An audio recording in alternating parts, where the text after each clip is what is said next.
tequila during the process. So that's why we bake them instead. So that's why we have these traditional Mensory ovens. Okay? The first oven has a capacity for 30 tons. So we're going to cut by half the pineapples and we put them inside the oven 5 by 1 until the top. After that, we're going to close it by building that huge metal door that you can see right there. And finally, we're going to inject water steam pressure. That's how we bake it. Okay? And the process takes about 48 hours. So it means that after 2 days, the process is done. And the pineapples are already baked. Okay? And they are caramelized because of the honey that they get. Because that's why we bake them. It is going to give us a new honey, and that's the one that will give us tequila during the process. So we need to continue with the process. For that, we use this conveyor belt to bring each pineapple to the milling area. That's the next stage. Can you see that mechanical shredder or that machine that says espresso? Yes, right?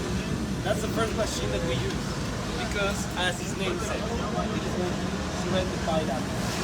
Then it has another conveyor belt. It leads the shredded parts to some belts. Okay? But follow me to another place so that you can see better those belts. Okay? This way.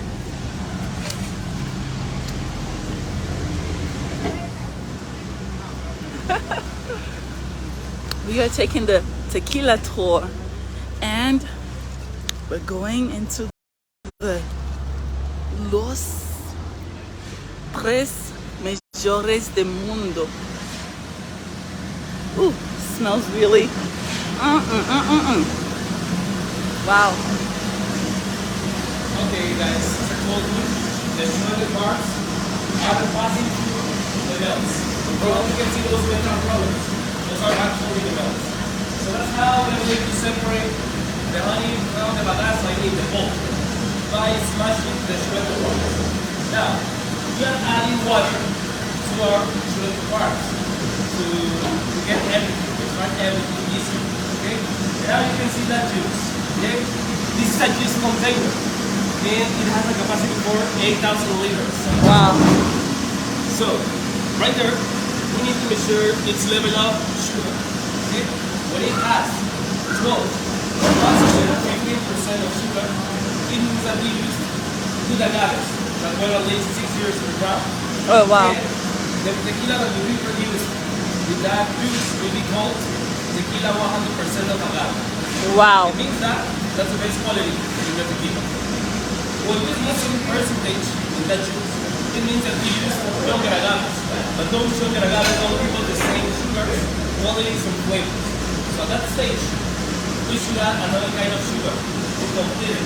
For example, sugar cane. But when it happens, it won't be tequila 100%. It will be just tequila or mixed tequila. So what's the difference? The sugar content. Okay. Then get mixed tequilas or mixing with sodas to make some operations, such as the catalytic. Okay? But do not get tequilas 100% for mixing with sodas, because you're going to cool it, you're going to keep quality and flavor. Okay? So a good tequila 100% is just for sipping. But I don't think you have to get tequilas 100%. Because that's what Puerto Rico is being producing and selling to for years. Okay? So after this stage, it takes like 2 hours. And we're going to pump the juice. It goes by this tube to our next stage. Okay? Okay. So far, so good. Thank you.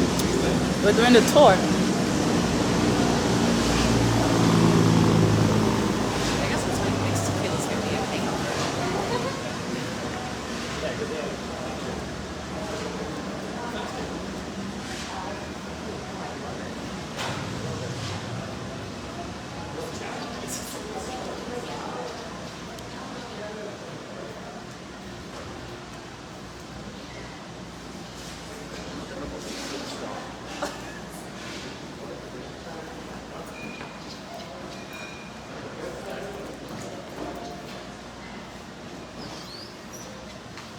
Alright, guys. So look at that area. You're going to see stainless steel tanks, and that's the next stage. It is the fermentation membrane, and that's where the juice goes after that process. Alright? So, in the fermentation process is where the alcohols will turn into, the sugars will turn into alcohols. because of the chemical and natural reaction of a yeast. So what's the yeast? It is a microorganism, it is alive, and that's the one that is going to eat the sugar to survive. But at the same time, it is going to turn those sugars into alcohol. So yes. Do you add yeast? No, we do it naturally. Yes. That's what I'm about to say. It is, yes, exactly. It is natural, but most of the distilleries add artificial yeast to the juice to make it faster, you know? Okay. But it will also be could change the quality and flavor of a tequila. So we prefer to do everything natural. Okay? So to produce naturally those yeasts, we do it because of the environment. Because in the environment there are a lot of bacteria, yeasts, and more trash. So obviously the juice will get those characteristics. And after the first 18 hours, it will start reproducing by itself that yeast. So it means that when the tank is full, we do not cover them. They're open. Okay? And how many days does the process take? Usually 8 days, but depending on the weather. If it's warm, it takes those days, 8 days. But if it's cooler, it may take even 12 days because it is natural. Okay? Most of the alcohols that are produced during that process are such as methanol, secondary and higher alcohols. Those are really toxic for us. They could take us to the hospital, all right? So that's why we need to make sure that we separate those from the ethyl.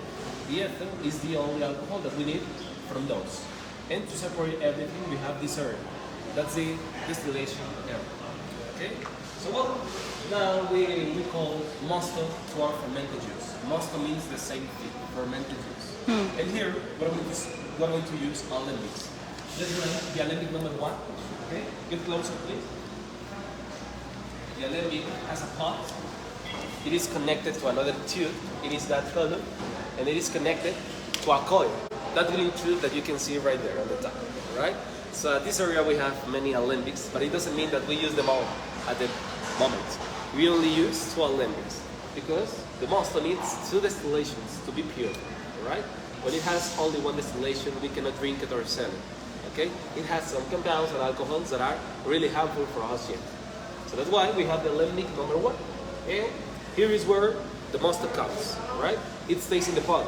And the same thing that we did with the ovens. We're going to inject water steam pressure to this first alembic. Because we're going to boil it at really high temperatures. And when it happens, the temperature is going up gradually. And obviously each alcohol will react and will evaporate, but depending on its boiling point. When they evaporate, that's how we separate them from the trash, from the other compounds that we do not want, like the yeast and water. Okay? So the alcohols will go up by that column, and they will get to that point where we're going to cool down the steam. And that way, it will come as liquid again. That's a condensation process. So, look at this tank. We call it ordinary tank. And here, we're going to separate 3 parts. We call them head, heart, and tail. So the first levers that come to this ordinary tank, those are usually the methanol and higher alcohols. Because of its low temperature, they evaporate first. But remember that those are the ones that we do not want. So that's why the first time the tank is full, we call it head. Okay? And the head, we just throw it away. We do not redistill it or something like that. So the second time the ordinary tank is full, now it usually has the ethyl. Remember that the ethyl is the one that we drink in the tequila. Yeah. Okay? So that's why we call it hard. And the hard usually has 33% distillation. We're going to keep that hard to put it in the alembic number 2 and to have the second distillation. So the third time that the tank is full, we call it tail. But tail and head don't work for us because those have usually the compounds and alcohols that we do not want. So basically the heart will go to the alembic number 2. It will have the second distillation, and after that we do not call it heart. Now we call it a finished product. Okay? And now it has more than 65% of alcohol. So it's really strong. Imagine if you drink a tequila like that. Oh, no. I can. We need to use that alcoholic content to be able to put it into bottles and to sell them. Okay? So we're going to add the distilled water to our finished product. And that's it. What's the rank? 34 or maximum 55%. That's the alcoholic content for a bottle of tequila. Okay? So for 12 head is 38%. 38% is for our tequilas blanco, reposado, añejo, and extranjero. So they all make it drunk the same way, you know? Wow. Because they all have alcoholic liquor. So what's the real difference? Okay. Once the white tequila is ready, it goes straight to our bottling area. In front of us we have the bottling area. And that's it. Alright? But for the rest of our tequilas, our white tequila will first touch a barrel to become reposado, añejo, or extrañejo, depending on how long time it rests in the barrel. Okay? So that's why, depending on the time, is the new aroma, color, and flavor for the white tequila. Alright? So I'll take you to a place where we store the barrels. It's our case. And I'll explain to you with more detail the process. And you'll be able to try many tequilas. Alright? No questions so far? You okay? This place smells like shit. It's the fermentation vats up there. It smells like Jones poop. It's like it's like so it's a methane gas coming out. It's like this is why it smells like cow shit. It smells like Jones poop. Don't air her out like that on the internet for free on a Tuesday. Look at the agave fields. This place is beautiful. This is the husk of the roasted agave. What do they do with the husk? They use it to fertilize the agave fields. The field. And also make paper and stuff like that. You get earrings and like these cute little like shirts made out of it. Oh wow. I think I have one in my closet actually. Wow. Should have worn it. Oh shit, I'm gonna buy an earring here. The pineapple. Oh yeah. That's right. That's how it looks when it is already baked. Wow. It becomes softer because of the baking process. And remember, it has honey inside. So it means that we can try it, okay? So let me give you a penca. That's Want me to how we hold it call for you? A penca, okay? yes. So you should put it up with your fingers and just chew it inside. But do not eat the fiber. That's not the thing that I would do. Okay? So please, yeah. Would you like to try? Please. I could put it out with my finger. Oh, I think that's one. The one is better. Yeah. Yeah, It is just really chew it dry. and get the flavor out of it. Like a mango. It's good, huh? Give me some. How's that? It's like dates. Huh? Yes. What about you, ladies? Yeah, very sweet. How's that? Sweet? So this is how it just tastes naturally. After it's roasted. After we roast it. And keep in mind that flavor, that aroma and sensation, because that's the flavor of a white tequila. Some people think that when the white tequila tastes just alcohol, that's good. No. It means that it had a really industrialized process, and that's a bad quality. So that's how a white tequila should taste.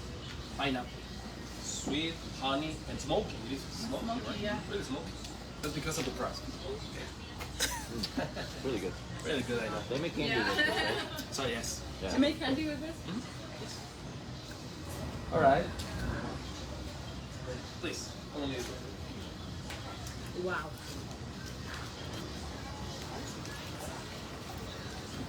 Cora, walk like a normal person. Yes, please. Hello, can I buy some earrings? Oh, after the tour, maybe. We'll come back. Okay.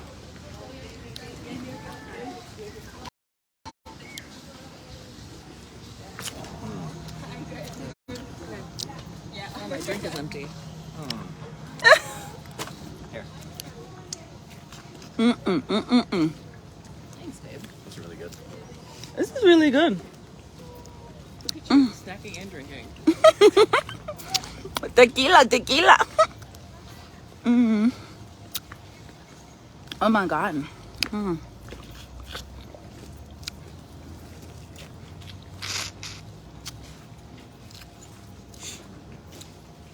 Yes. Wow.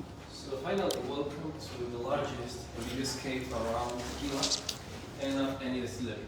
Wow. All right. So yes, this is the cave of Tres Mujeres. It is on the ground. It was set to hold one tequila will come forth to this barrel, and the barrel will absorb the product because the wood expands. All right. Because of the temperature, and then it will contract because of the humidity. So that's why our cave is in the ground, because we keep the humidity, the cold temperature naturally. Right?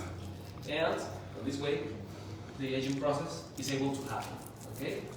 And well, look at these barrels. They all have a capacity for 200 liters approximately, but they don't really old. That's because we reuse them many years, it doesn't matter. But I can tell you something. There are some brands of tequilas that only uses new barrels, because they want to get totally that oak flavor in the tequila. Not in our case, because we believe that when we use new barrels, we're going to lose that agave flavor, that flavor that you got in the tequila. All right? So that's why we reuse many years the same barrel to keep in a certain level the same agave flavor. All right? And what kind of oak is it? It is oak. We're only able to use oak. It doesn't matter the brand. All right? And we could use American, Canadian, or French oak. Depending on the oak, is the color, aroma, and flavor of the tequila. Okay? And I will explain to you this later on better. Now, we could also use barrels from some other industries, such as the wine, the bourbon, the whiskey, and we do it because we want to mix and create Different flavors. Right? For example, there's a certain whiskey, it is Buchanan's. It has Buchanan's 2 souls, right? That whiskey uses the Don Julio barrels, Don Julio's tequila. So yeah, that exchange in the barrels also happens. So the Don Julio barrels, are they oak or what? Oak. the Okay. same thing. Again, it's only oak for the tequila, Okay. not that kind of wood. Okay. All right. Finally, look at this label. It is sealed. I mean, the barrel. So it means that it is full. All right. And 2 numbers, batch number and